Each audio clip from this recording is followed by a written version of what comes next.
Bonjour à tous et bienvenue dans Écolo ou pas, le podcast qui décrypte l'environnement avec humour et une pincée de chiffres. Aujourd'hui, on s'attaque à un sujet brûlant, presque autant que votre café du matin, le télétravail. C'est bien, non ? Plus besoin de prendre la voiture ou les transports, on reste chez soi. Mais est-ce vraiment si écolo que ça ? Et si le bureau avait encore des arguments à faire valoir ? Spoiler, c'est pas si simple. Alors, télétravail ou bureau ? Qui a la médaille verte ? On fait le point en 10 minutes.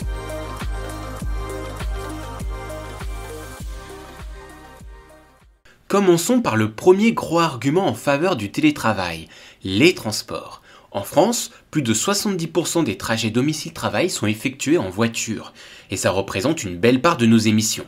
Chaque kilomètre en voiture génère en moyenne 120 grammes de CO2. Multipliez ça par des milliers de travailleurs sur des milliers de jours. Et voilà, c'est la fête au dioxyde de carbone. Alors, rester chez soi, c'est un peu comme donner une pause à la planète, non ? Moins de bouchons, moins de klaxons et surtout moins de CO2.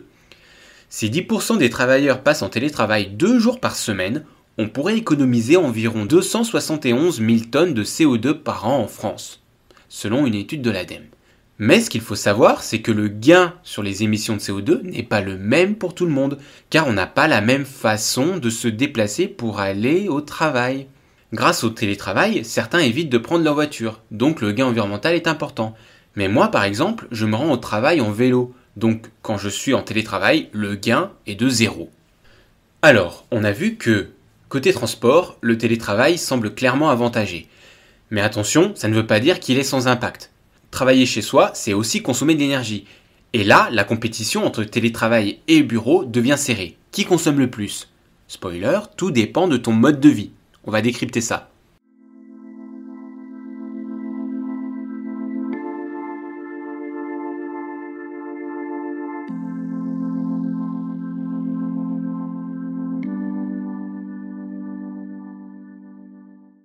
Commençons par le chauffage, l'un des plus gros postes de consommation d'énergie. En télétravail, tu chauffes probablement ton logement, même si tu es seul. Et ça, ce n'est pas forcément optimal. Si tu vis dans une maison, pour te donner une idée, une maison individuelle peut consommer entre 15 et 20 kWh par jour en chauffage, soit l'équivalent de 3 à 6 kg de CO2 par jour, si tu utilises une chaudière à gaz ou au fioul. Oui, tout ça pour chauffer ton salon, pendant que ton chat dort sur ton clavier. Je te le dis car moi c'est clairement mon cas. Merci Nossi.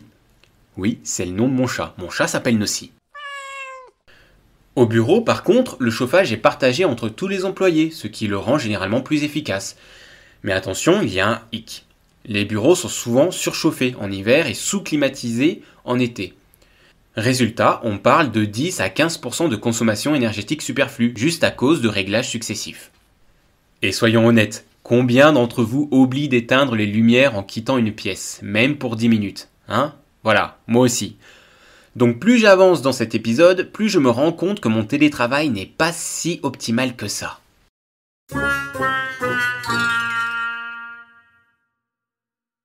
Dans un bureau, l'éclairage consomme plus, mais il est optimisé pour de grands espaces.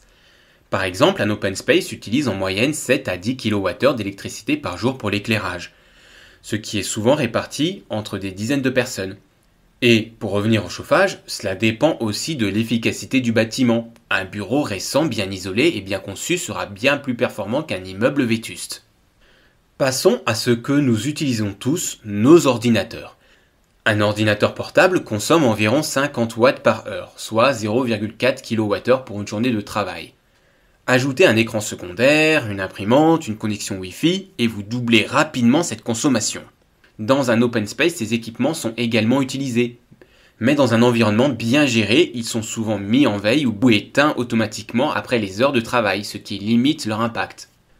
À la maison par contre, si tu laisses ton ordinateur allumé toute la nuit parce que tu voulais finir un épisode de ta série préférée, eh bien bonjour les factures d'électricité. Un autre facteur clé, c'est la saison. En hiver, le télétravail peut augmenter la facture énergétique de 10 à 20%, surtout dans les maisons mal isolées. Par contre, si tu n'utilises pas de climatisation, tu fais des économies par rapport au bureau, où là, la clim tourne souvent à plein régime. Donc, si tu télétravailles, investir dans un pull en laine ou une bouillotte, c'est peut-être plus rentable qu'une clim ou un chauffage d'appoint. Personnellement, moi, j'ai une doudoune sans manches, à la Marty McFly dans Retour vers le futur. Ouais, j'ai plus de 30 ans, donc j'aime bien.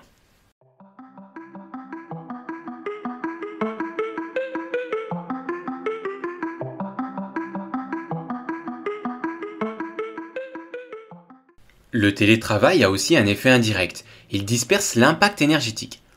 Au lieu d'un seul bâtiment qui consomme beaucoup, le bureau, des milliers de foyers vont consommer un peu plus.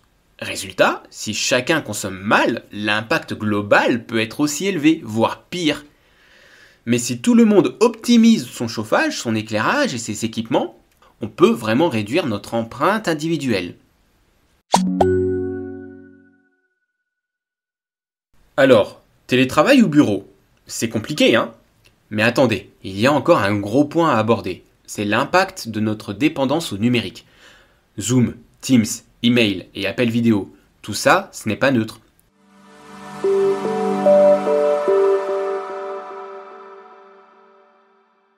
Ah, le numérique, ce cher ami qui nous permet de travailler à distance, de faire des appels vidéo avec notre boss, et soyons honnêtes, de mater un peu TikTok entre deux réunions Zoom. Bon, perso, ça, ce n'est pas trop ma génération, moi c'est plutôt Facebook ou Insta. Mais vous avez compris le principe. Le numérique, ce n'est pas aussi invisible qu'on le croit. Si vous pensiez que les pixels n'ont pas d'empreinte carbone, vous allez tomber de votre chaise. Enfin, si elle n'est pas déjà cassée après 3 ans de télétravail. Un appel vidéo de 30 minutes, c'est environ 55 grammes de CO2. Ajoutez à cela les milliers de mails envoyés et les fichiers partagés, et le télétravail n'est pas exactement zéro émission. Aussi, la consommation mondiale des data centers représente environ 1% des émissions de CO2 mondiales. Et avec l'explosion du télétravail, ce chiffre ne va pas diminuer. Donc, si ton collègue insiste pour partager sa vidéo d'un chat jouant au piano pendant un appel, rappelle-lui que ce n'est pas juste ton temps qu'il gaspille, mais aussi un peu une partie de la planète.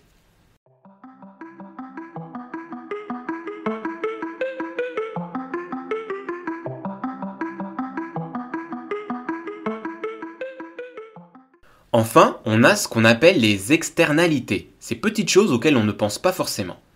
Les bureaux génèrent des tonnes de déchets chaque année. Gobelets jetables, impressions inutiles, plateaux repas à emporter. Aux États-Unis, un employé de bureau produit en moyenne 350 kg de déchets par an. Mais à la maison, ce n'est pas toujours mieux. Livraison de repas, merci les emballages, chauffage surconsommé, etc. Et qui d'entre vous n'a pas craqué pour un chauffage d'appoint en hiver, hein? Allez, avouez. Alors, qui gagne la médaille verte? Eh bien, la réponse est ça dépend. Le télétravail a un net avantage sur les transports. Et encore, tout dépend de votre profil. Mais le bureau peut être plus efficace sur le chauffage et la consommation énergétique collective. Et au final, c'est notre comportement individuel qui fait toute la différence.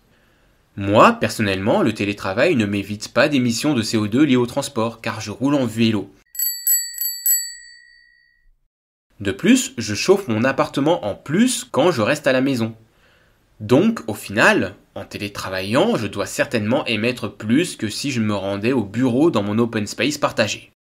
Donc, si tu télétravailles, éteins les lumières inutiles et mets un pull au lieu de chauffer ton salon comme si c'était à Hawaï.